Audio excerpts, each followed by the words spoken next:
Eh bien, c'est parti, nous allons commencer. Hop, je vous demanderai pour commencer de vous présenter dans le chat. Nous sommes entre nous, entre passionnés des mobilités durables. Beaucoup de responsables RSE, chefs de projet mobilité, en collectivité. Donc, faisons connaissance. Vous allez peut-être rencontrer du monde aussi par le biais de ce webinaire. C'est bien, on est là aussi pour créer du lien entre des personnes qui ont des volontés qui convergent. Donc, n'hésitez pas là à mettre un petit commentaire avec votre poste, vos projets du moment, ce qui vous amène éventuellement. Et c'est parti. Donc, moi aussi, je me présente. Laure Wagner, ça fait 15 ans que je travaille dans la mobilité durable.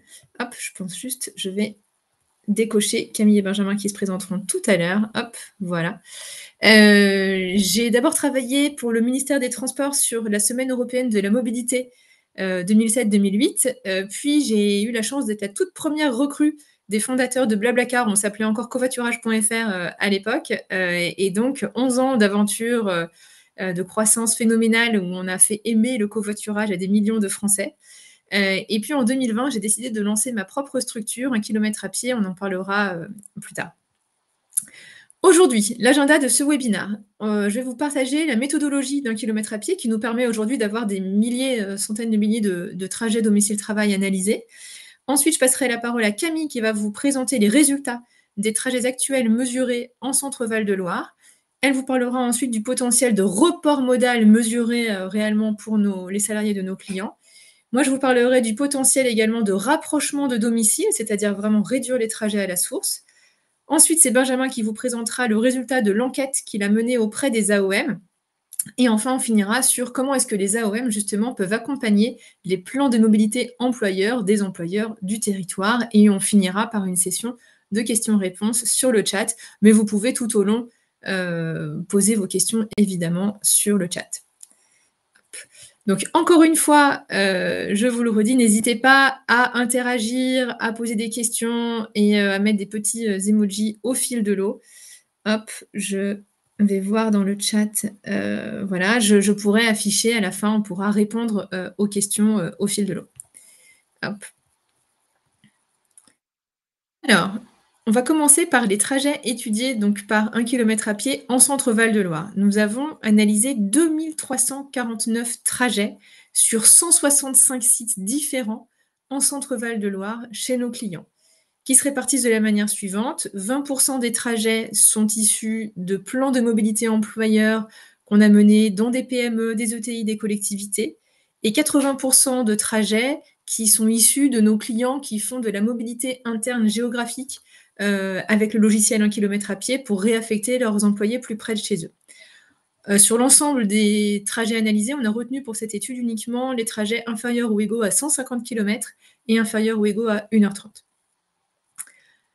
Notre méthodologie est innovante et particulière, c'est qu'on ne fait pas d'enquête salariée. On travaille sur le fichier du personnel de l'employeur avec un traitement qui est tout à fait conforme au RGPD, puisqu'on vient analyser l'adresse de domicile, l'adresse de travail, les différents remboursements qui nous donnent un indice sur le mode de trajet du salarié. Ensuite, on calcule entre le domicile et le travail son trajet avec Google Maps pour les trajets en voiture, Navicia pour les trajets en transport en commun et GeoVélo pour les trajets à vélo. Et ensuite, avec toutes ces données, nous, on génère un diagnostic très complet, on crée des nouvelles données à partir d'autres données, et on livre le résultat sur une plateforme avec un login, mot de passe pour chaque employeur. Sauf que là, pour ce webinaire, on a agrégé des données anonymisées pour vous faire part d'une vue plus globale au niveau de la région. Donc, chaque client a une plateforme qui ressemble à ça, avec ses indicateurs clés de distance, de durée, de pourcentage de personnes à distance cyclable. Chaque employeur a la liste de tous ses sites avec le nombre de salariés et quelques indicateurs clés de distance médiane, durée médiane, part de la voiture et l'impact CO2 de ce site-là, ce qui permet aux employeurs de prioriser les sites éventuellement. Et ensuite, pour chaque site, et de manière globale, nous sortons tout un diagnostic mobilité en data viz un peu sympa pour que même des gens pas experts en mobilité puissent comprendre où sont vraiment les enjeux, où est le CO2, qu'est-ce qui pèse le plus, etc. Et enfin, chaque site a son plan de mobilité chiffré avec le chiffrage d'un cœur de cible, on va dire, c'est-à-dire les personnes, qui ont un trajet, tout à fait, cyclable, un trajet crédible en transport en commun et un trajet, où il y aura une appétence a priori pour le covoiturage. Donc ça se présente comme ça, je ne vais pas rentrer dans le détail, mais il y a de la data vise pour le vélo. On va venir vous montrer vos salariés qui sont à moins de 6 kilomètres avec un certain pourcentage de pistes cyclables, comment ils viennent aujourd'hui, parce que s'ils sont tous en transport en commun, c'est peut-être pas la peine d'essayer de les convertir, et dans quelle équipe ils sont, etc. Il y a la même chose pour les transports en commun. Combien ont un trajet existant en transport en commun, mais quel est l'impact sur la durée de leur trajet? Parce que si on demande à quelqu'un de faire 30 minutes de plus en transport en commun qu'en voiture, bah, ils ne vont pas être d'accord. Donc là, on voit justement l'ajout de durée, l'impact sur la durée totale, et on sort à chaque fois un cœur de cible, et puis il y a la liste, la carte à chaque fois. Et puis, pour le covoiturage, c'est pareil, on montre le cœur de cible des automobilistes qui ont des longs trajets, leurs équipes, leur métier, pour voir si c'est compatible par rapport aux horaires, et cetera. Pour, aussi venir, évaluer le potentiel, de covoiturage dans l'entreprise. Et je passe la balle à Camille. Hop, je fais comme ça. Oui, bonjour à tous. Donc je me présente, je m'appelle Camille Rousseau et je suis consultante en mobilité junior chez 1 km à pied. Et donc je vais vous présenter les chiffres clés de la mobilité domicile-travail en Centre-Val de Loire, région dont je suis originaire. J'ai grandi à Tours et je suis passionnée de vélo dans cette zone-là. Donc j'espère vous apporter quelque chose d'intéressant. Pour commencer directement avec les parts modèles des trajets que nous avons étudiés, nous nous sommes rendus compte que sur tous les salariés de nos clients, les 2349 salariés dans notre base de données, 67% ne font jamais de télétravail. Il s'agit en majorité donc, de personnes qui ont des emplois de terrain qu'elles ne peuvent pas faire à distance et qui ont besoin de faire le trajet domicile-travail 5 jours par semaine, tous les jours. Sur ces salariés, 87% viennent en voiture. Donc c'est absolument conforme à ce qu'on voit sur d'autres régions. 5% viennent en transport en commun, et 7% viennent en marchant, car ils ont une distance compatible, et un très faible pourcentage, moins de 3%, viennent en vélo. Pour continuer sur les chiffres clés, la distance médiane du trajet à l'aller de tous ces salariés, c'est de 10,9 km. On observe qu'on a tout de même 28% de personnes qui ont un trajet de moins de 5 km.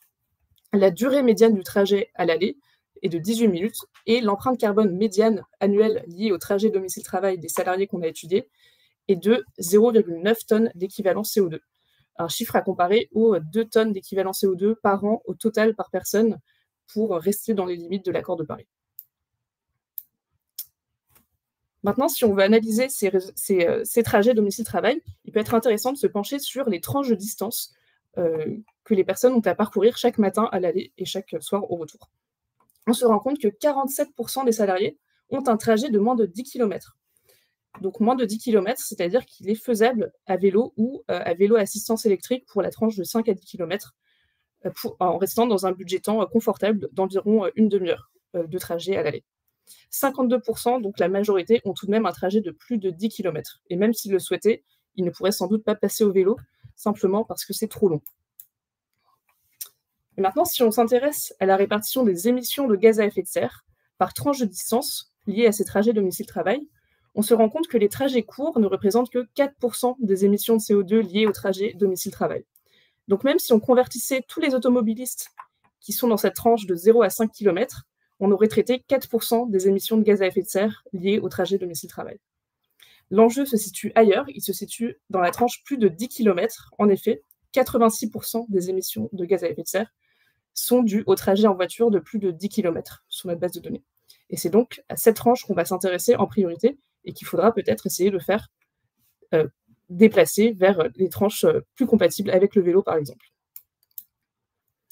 Maintenant, pour creuser un peu plus ces données, en synthèse, on a donc une distance médiane à l'aller de 10,9 km, qui est à comparer à la médiane des distances domicile-travail en France chez les actifs, qu'on a tiré du recensement de la population de l'INSEE en 2019. Donc la médiane nationale est de 7,8 km, Nous, on est légèrement au-dessus, à 10,9 km, et on se situe entre la médiane des zones rurales, 12,5 km, et la médiane des zones urbaines, 6,1 km. Donc, il est logique que les employeurs qui font appel à nous aient un sujet sur les distances domicile-travail et qu'elles soient donc plus élevées que la médiane nationale. La durée médiane à l'aller est de 18 minutes, et le coût médian annuel pour les automobilistes est de 313 € par an en frais d'essence.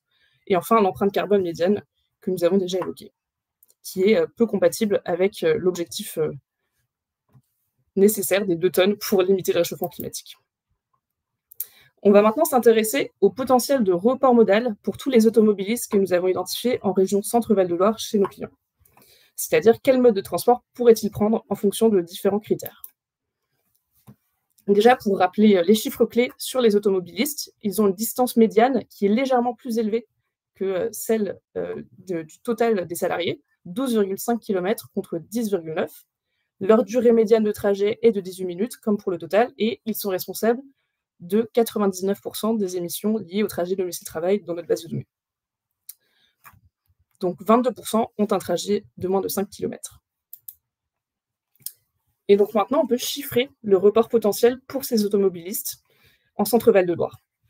Donc, le premier mode qui ressort, c'est le covoiturage, qui doit être un levier prioritaire. En effet, 58% des automobilistes ont un trajet de plus de 10 km.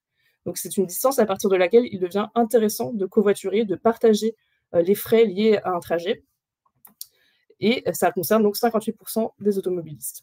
40% pourraient passer au vélo ou au vélo assistance électrique, car ils ont un trajet à vélo, que nous avons calculé, qui est possible entre 2 et 10 km, qui est donc des distances compatibles avec un budget temps restreint pour aller et revenir du travail chaque jour.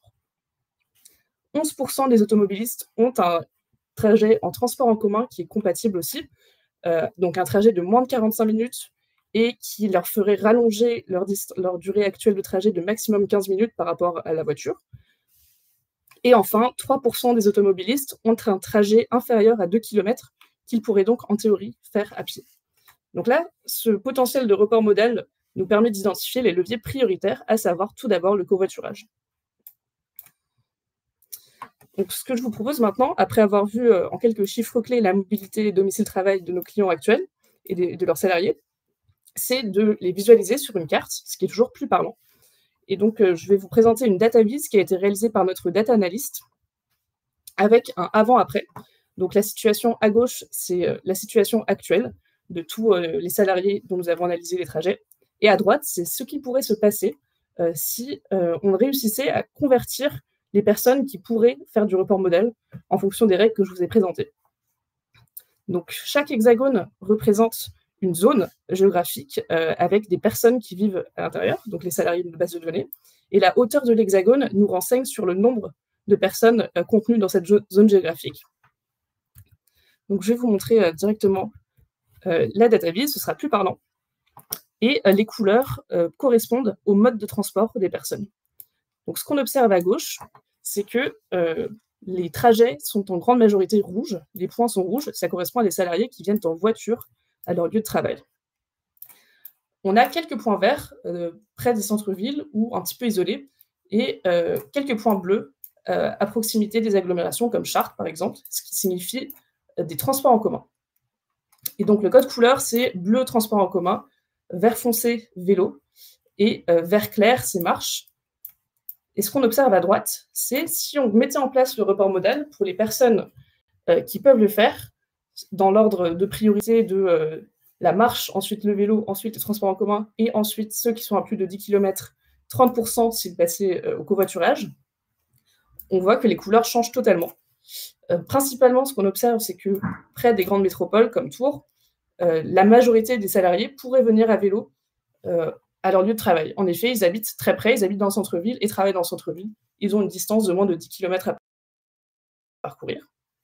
Tout de même, c'est qu'en dehors de ces métropoles, donc en dehors de Blois, Tours, Orléans, Chartres, etc., on reste avec certains points rouges et des points violets. Donc ça, ce sont les personnes qui pourraient passer au covoiturage, sachant qu'une personne qui passe au covoiturage, c'est une voiture de moins sur la route. Donc cette data vise nous a renseigné sur l'impact possible des reports modaux. Et maintenant, Je passe la balle à Laure qui va vous parler des mobilités géographiques et de combien de personnes pourraient travailler plus près de chez elles.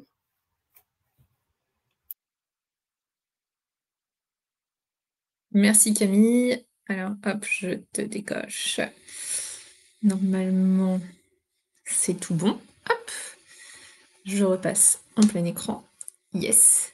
Alors, le report modal que Camille vous a présenté, ça consiste à garder le même trajet. J'habite au même endroit, je travaille au même endroit, mais je vais changer de comportement en utilisant un mode de transport différent. Ce qu'on va voir maintenant, c'est combien pourraient travailler plus près de chez eux, souvent à poste égal, mais en étant mutés, en fait, en changeant, en réduisant la distance à parcourir.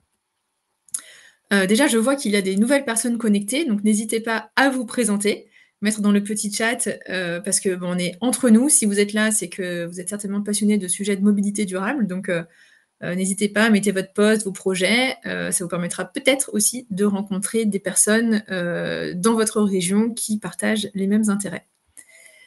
Alors, pour comprendre ce défi et cet enjeu massif de réduction des trajets, je commence par vous faire un petit peu de sociologie. 74% des actifs français sont des employés de terrain qui ne peuvent pas télétravailler.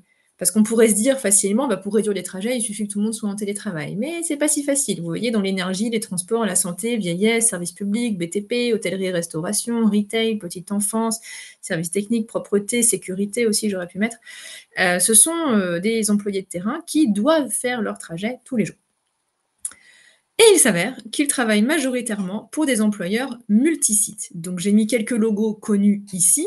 J'ai même mis nos premiers clients là-haut, hein, Auchan, les petits chaperons rouges, Lidl, Point P, La Poste, Carrefour aussi j'aurais pu mettre.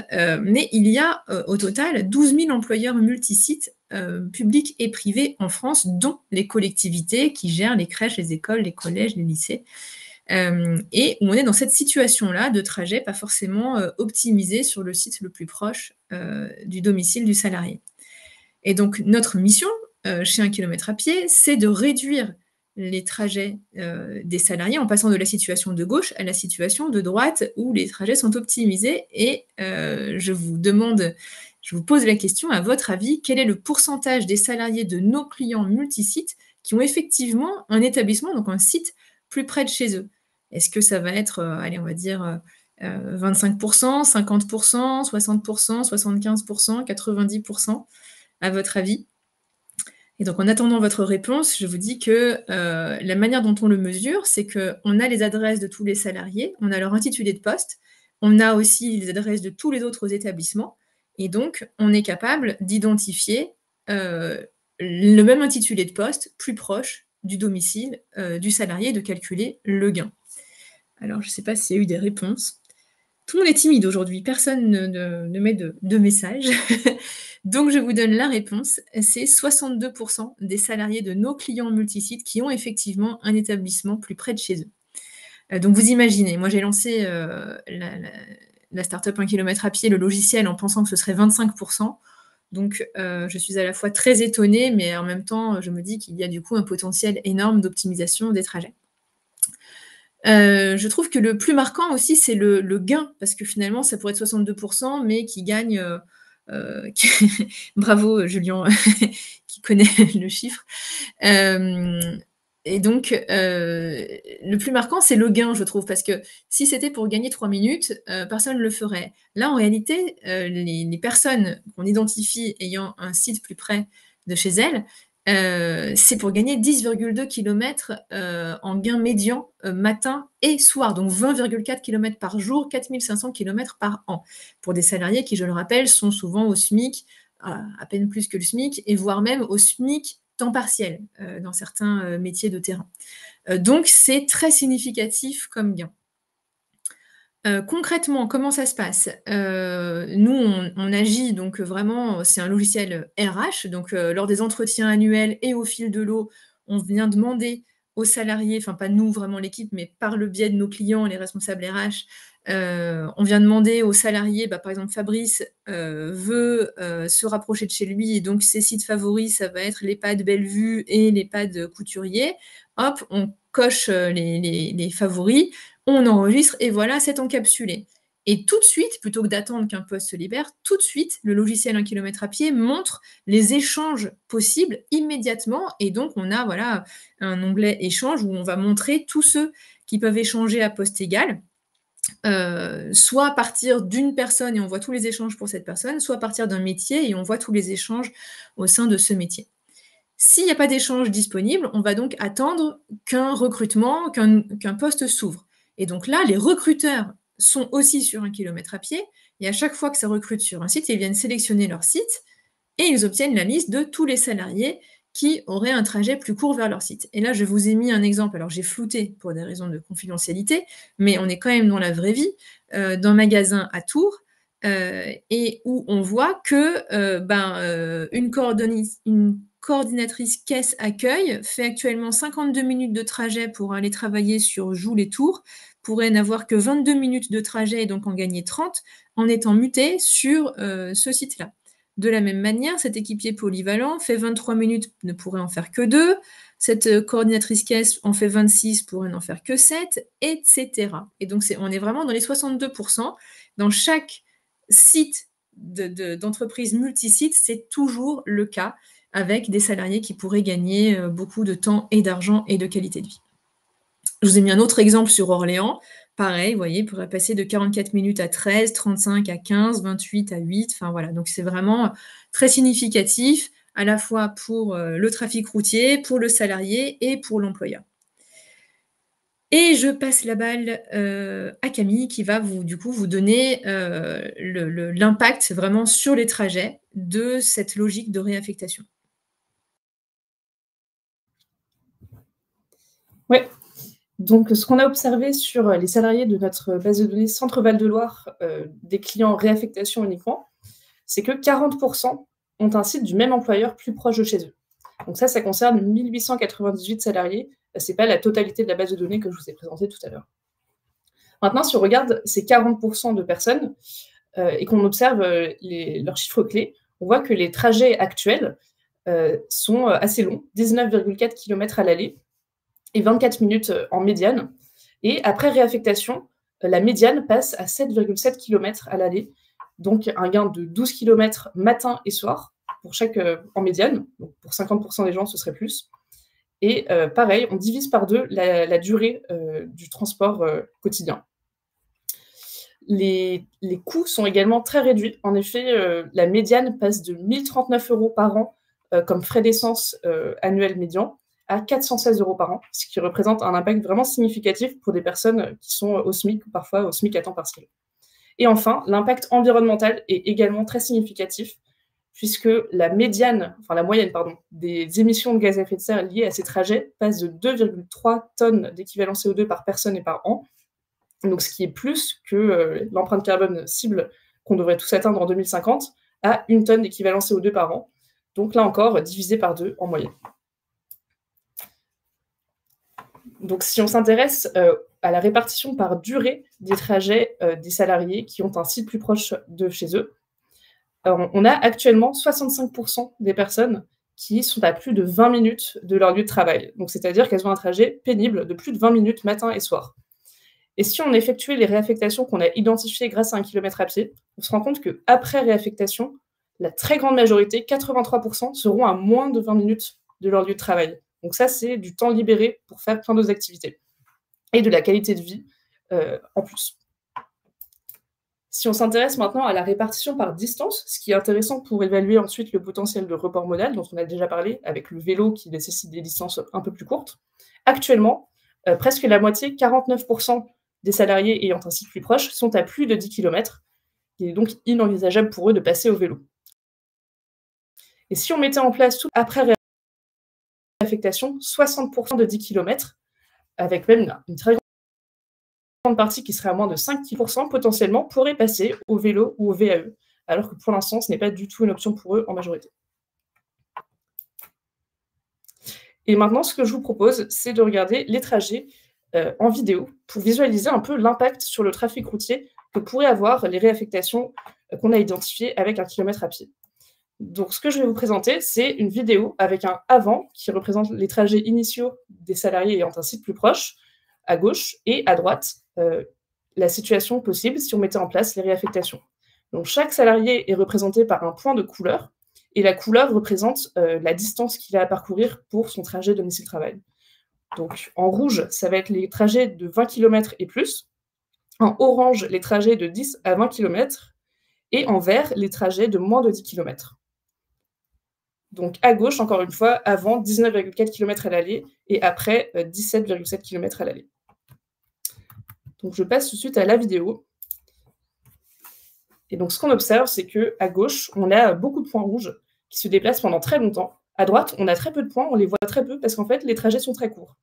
On voit qu'à gauche, les personnes sont encore en train de se déplacer et qu'à droite, elles sont déjà arrivées.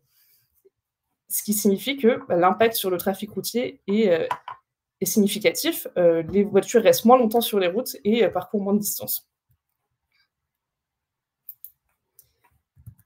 Je repasse sur la présentation.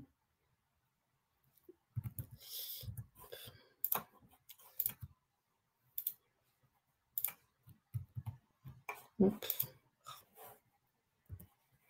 Ouais, Ça s'échappe. Voilà. Donc maintenant, ce qu'on va observer, c'est l'impact de ces trajets réaffectés en termes d'émissions de gaz à effet de serre pour les visualiser sur une carte. Donc ce qu'on représente ici, c'est les communes d'origine des salariés qui sont coloriées en fonction des émissions médianes observées pour les salariés qui vivent dans cette commune, liées au trajet domicile-travail toujours.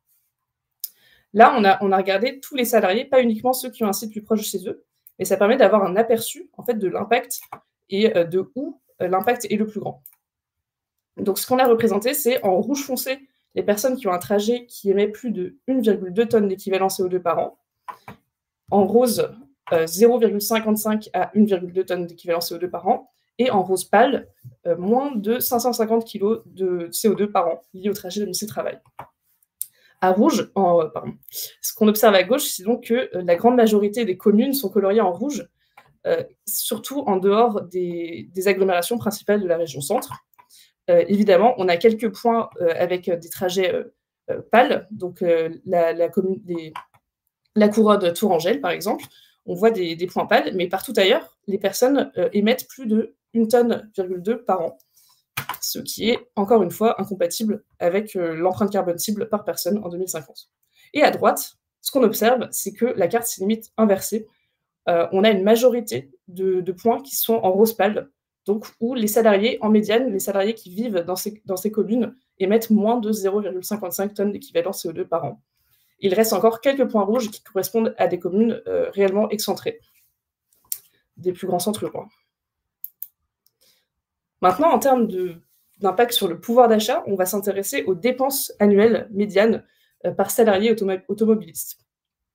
On observe donc là encore une carte coloriée par commune d'origine des salariés qui travaillent dans la région centre, avec les points les plus rouges qui correspondent à la situation la plus critique, lorsque les personnes ont à dépenser plus de 550 € par an. À gauche, encore une fois, la majorité dépense plus de 550 € par an. Et à droite, on a tout de même des zones rose pâle qui se dessinent beaucoup plus grandes qu'avant, avec des salariés qui ont un trajet qui leur coûte moins de 260 € par an en médiane. Donc après vous avoir présenté tous ces impacts et ces chiffres clés sur les mobilités internes et la mobilité géographique et tout son intérêt, nous allons passer à Benjamin Moga qui va vous présenter son enquête auprès des autorités organisatrices de la mobilité.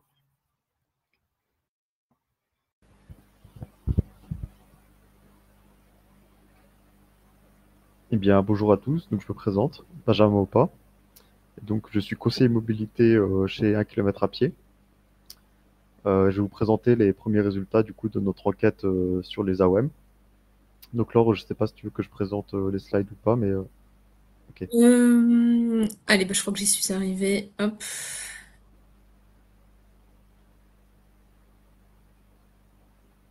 Donc, on va vous présenter nos premiers résultats sur l'enquête. Donc, ce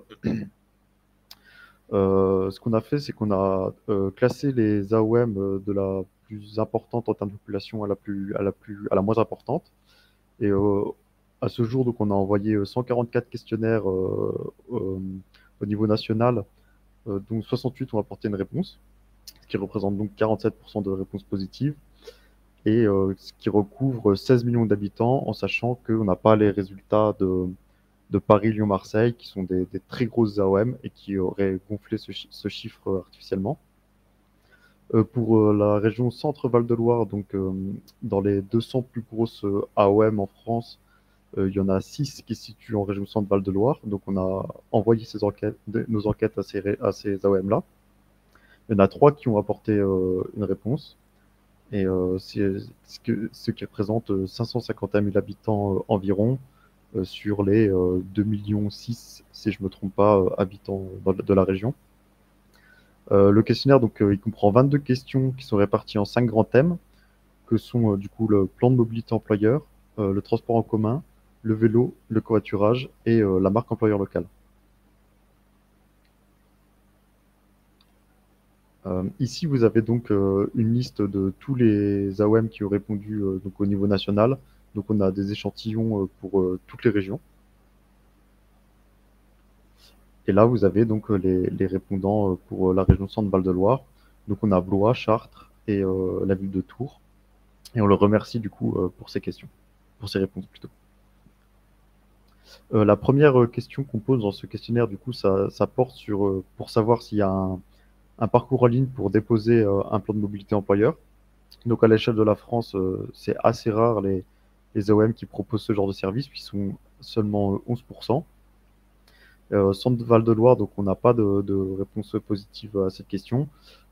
Par contre, on note qu'il est souvent possible d'envoyer en fait le plan de mobilité employeur à quelqu'un du service mobilité, mais ça demande quand même un effort administratif en plus que juste déposer sur une plateforme internet qui serait dédiée.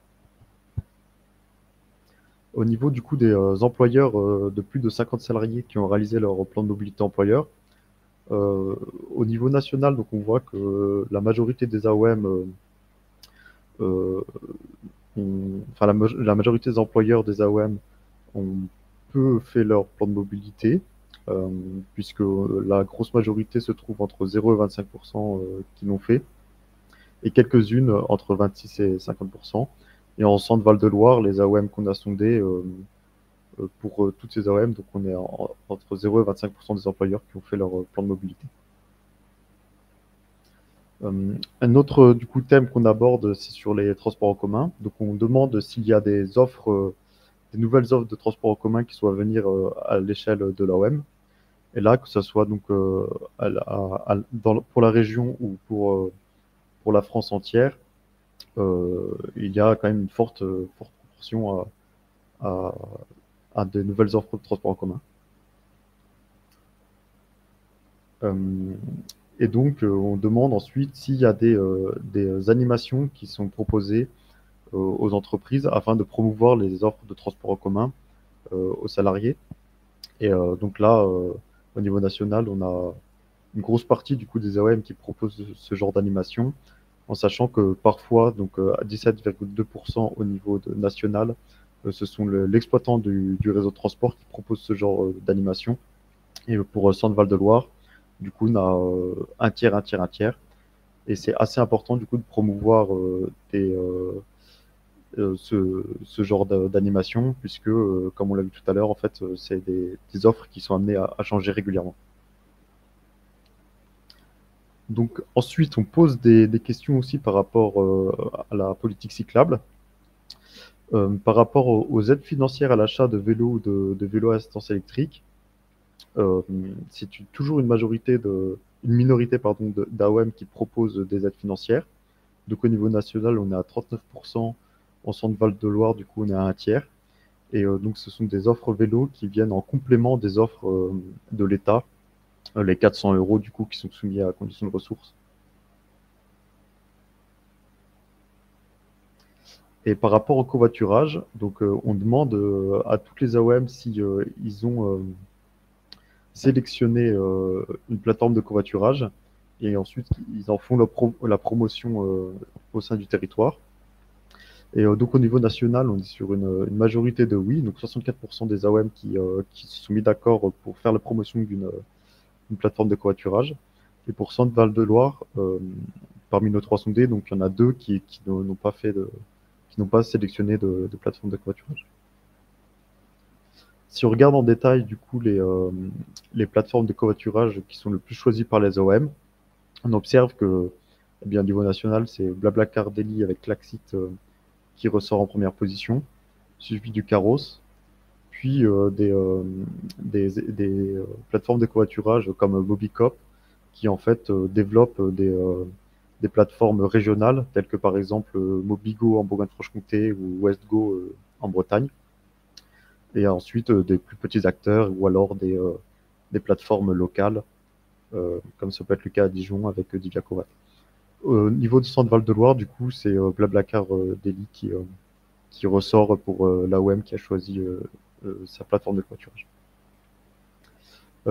Au niveau du coup de l'animation pour faire adopter le covoiturage par les employeurs et leurs salariés, donc au niveau national, il y a un peu plus de la moitié des AOM qui proposent des animations pour promouvoir le covoiturage dans les entreprises.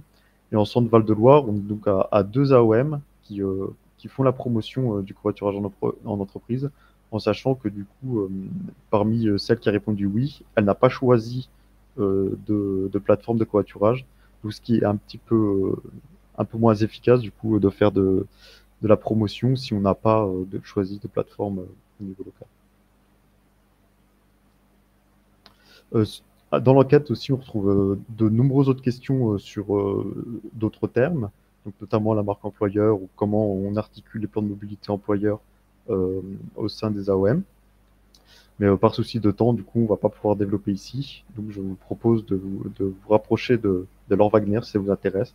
Et elle vous expliquera en détail les résultats.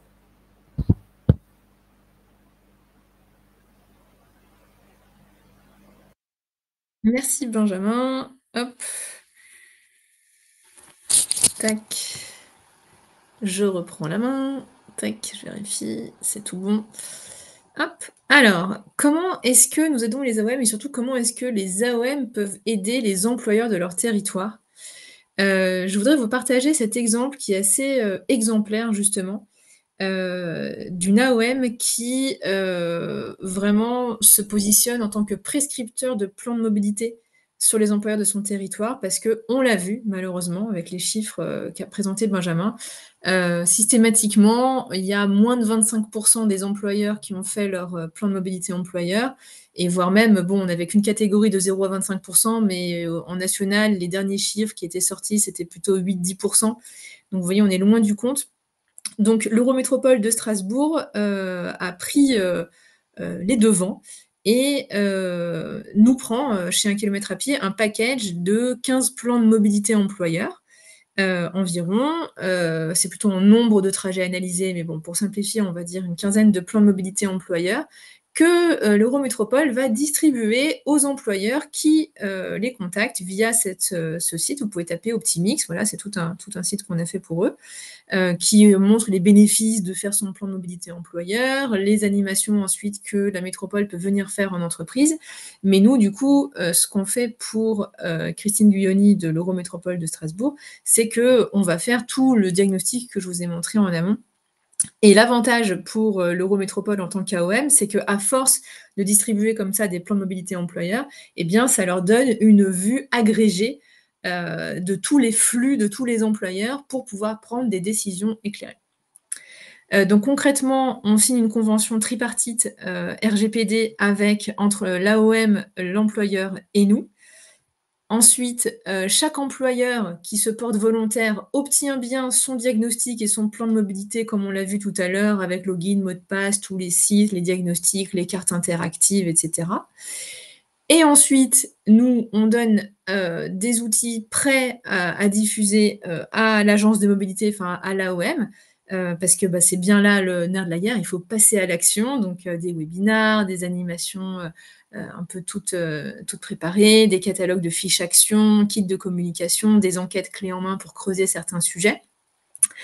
Et enfin, l'AOM, du coup, c'est l'avantage, en étant comme ça prescripteur, récupère des données agrégées avec les flux de voitures pour le covoiturage, des flux vélos pour savoir où est-ce qu'il y a le plus de chances de report modal, des petits trajets, et cetera, qui ne sont pas encore équipés de pistes cyclables. Ça permet en fait aux équipes mobilité d'avoir des informations pragmatiques, chiffrées, pour venir défendre des projets de mobilité sur le territoire. Et voilà, il est 42, nous avons terminé notre exposé. Je vais couper les slides et n'hésitez pas à poser des questions.